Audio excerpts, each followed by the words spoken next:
దేశంలో 500 రూపాయల విలువైన కరెన్సీ నోట్లను 2026 మార్చి నాటికి రద్దు చేస్తున్నారు అంటూ సోషల్ మీడియాలో విస్తృతంగా ప్రచారం జరుగుతున్న వార్తలపై కేంద్ర ప్రభుత్వం స్పష్టతనిచ్చింది.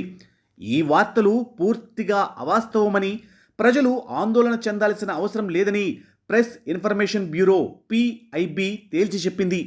Reserve bank of India RBI అలాంటి నిర్ణయం ఏదీ తీసుకోలేదని స్పష్టం చేసింది. దానికి సంబంధించి వివరాల్లోకి వెళ్తే, క్యాపిటల్ టీవీ అనే యూట్యూబ్ ఛానల్లో ఇటీవల ఒక వీడియో పోస్ట్ అయింది. 2026 మార్చి నాటికి RBI 500 రూపాయల నోట్లను దశల వారీగా చలామణి నుంచి తొలగించనుందని ఆ వీడియోలో పేర్కొన్నారు. ఈ వీడియోకు 4.5 lakhs పైగా వ్యూస్ రావడంతో ప్రజల్లో కొంత ఆందోళన నెలకొంది. ఈ నేపథ్యంలో రంగంలోకి దిగిన PIB ఫ్యాక్ట్ చెక్ విభాగం ఈ ప్రచారంలో ఎలాంటి నిజం లేదని స్పష్టం చేసింది. 500 రూపాయల నోట్ల రద్దుకు సంబంధించి RBI ఎలాంటి ప్రకటన చేయలేదని తెలిపింది. ఈ నోట్లు దేశవ్యాప్తంగా చట్టబద్ధంగా చెల్లుబాటు అవుతాయని, వాటి జారీ, స్వీకరణ యథావిధిగా కొనసాగుతుందని ప్రభుత్వం పేర్కొంది.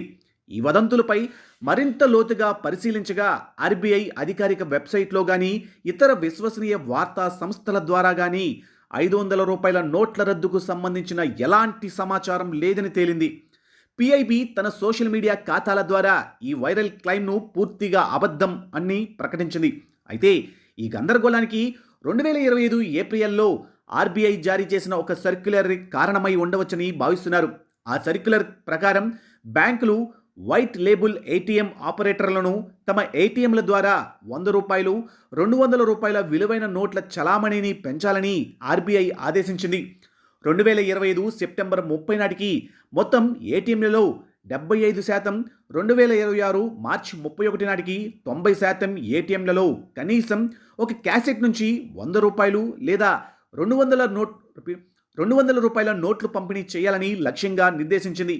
ఈ చర్య కేవలం ప్రజలకు రోజువారీ లావాదేవీల కోసం చిన్న డినామినేషన్ నోట్ల లభ్యతను మెరుగుపరిచేందుకేనని, 500 రూపాయల నోట్లను చలామణి నుంచి ఉపసంహరించేందుకు దీనికి ఎలాంటి సంబంధం లేదని కేంద్ర ప్రభుత్వం స్పష్టం చేసింది.